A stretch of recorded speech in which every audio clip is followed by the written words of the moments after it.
థండల్ movie super hit తర్వాత Naga Chaitanya back to back projects చేస్తున్నారు. Virupaksha director తో తన 24వ మూవీ చేస్తున్న చే మరోవైపు దూత 2 సిరీస్ లో నటిస్తూనే ప్రొడ్యూసర్ గా కూడా కొత్త బాధ్యతలు తీసుకున్నారు. అయితే చే అక్కినేని సోషల్ మీడియాలో పెద్దగా యాక్టివ్ గా ఉండేవారు కాదు. కానీ శోభితతో పెళ్లి తర్వాత పర్సనల్ మూమెంట్స్ ని కూడా షేర్ చేస్తున్నారు. రీసెంట్ గా చే చేసిన ఒక పోస్ట్ ఇప్పుడు నెట్టింట్లో వైరల్ గా మారింది.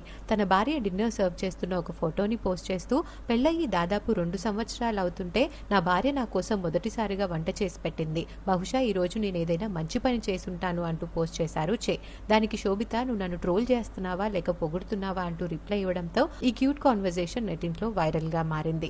కానీ మరికొందరు మాత్రం చే సమంతకి సెటైర్ వేశారు అంటున్నారు. శామ్ కి వంట రాదని, తన భర్తకి ఇంతవరకు ఏం కుక్ చేసి పెట్టలేదు అంటూ రీసెంట్ గా మా ఇంటి బంగారం ఇంటర్వ్యూస్ లో చెప్పడం బాగా వైరల్ అయింది. ఇప్పుడు చే తన భార్య తనకి వంట చేసి పెట్టింది అంటూ ఇలా పోస్ట్ చేయడంతో పక్కా సమంత కోసమే అంటూ ఎవరికి నచ్చినట్టుగా వాళ్ళు కామెంట్స్ పెట్టేస్తున్నారు.